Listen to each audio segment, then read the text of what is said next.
Welcome to Deblina সারাদিন ব্লগে। নমস্কার সবাইকে, কেমন আছেন সবাই? আশা করি ভালো আছেন। আজকে পনির রান্না করছি মেয়ের জন্য। ও ভালোবাসে পনির খেতে। আজ একটু অন্যরকমভাবেই বানাবো। চলুন দেখে নেওয়া যাক কিভাবে বানাচ্ছি। প্যানে কয়েকটা গোটা মশলা একটু টেলে নেব।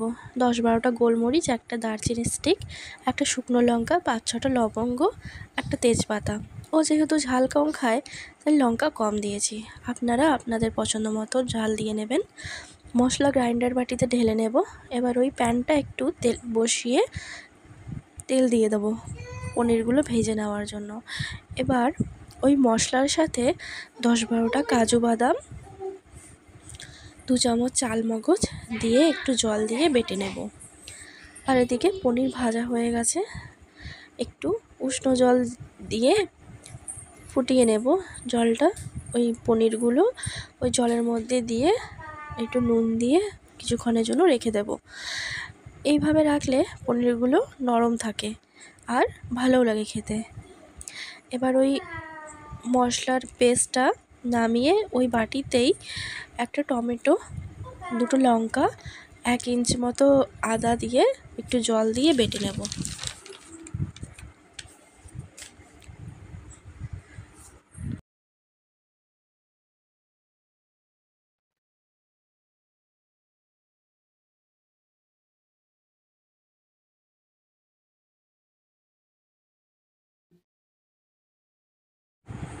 বাটা হয়ে গেলে ওই প্যানটা আবারও বসিয়ে ওটার মধ্যে আর 2 চামচ তেল দিয়ে একটা শুকনো লঙ্কা ফোড়নে দেব। লঙ্কা ভাজা হয়ে এলে ওই টমেটো লঙ্কার পেস্টটা দিয়ে দেব, দিয়ে একটু কষিয়ে নেব।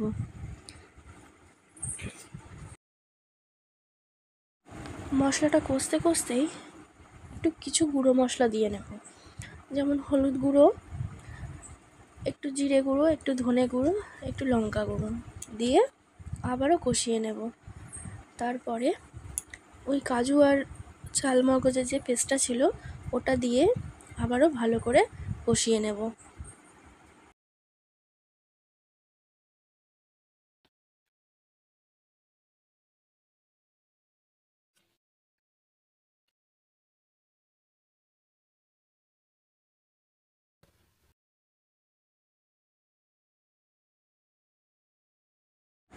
মশলা থেকে তেল ছেড়ে এলে একটু নুন দিয়ে নেব আর টেস্টটা ব্যালেন্স করার জন্য একটু চিনি দিয়ে নেব।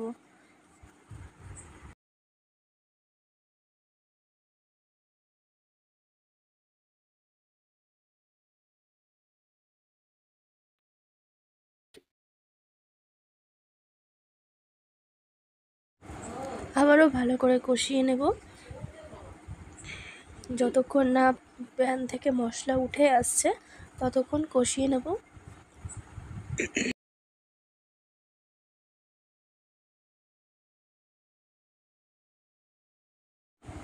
হয়ে গেছে কষানো। এবারে পনিরগুলো দিয়ে ভালো করে মশলার সাথে মিশিয়ে নেব।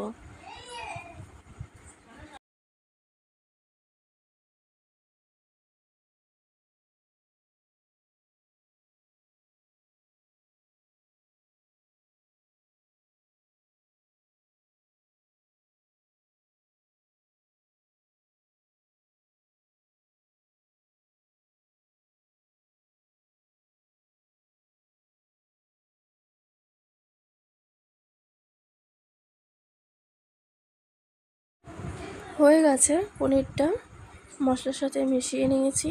এবার 1 গ্লাস জল দিয়ে ফুটিয়ে নেব আর কিছুটা ওপর থেকে কাসুরি মেথি দিয়ে আবার ফুটিয়ে নেব। হয়ে গেছে মশলা পনির, মেয়ের অত্যন্ত প্রিয়। এইভাবে একবার বানিয়ে দেখবেন, দুর্দান্ত হয় খেতে। তাহলে ভিডিওটা এখানেই শেষ করছি। আবার দেখা হবে অন্য কোনো ভিডিওতে। ভালো থাকবেন সবাই, সুস্থ থাকবেন, সাবধানে থাকবেন।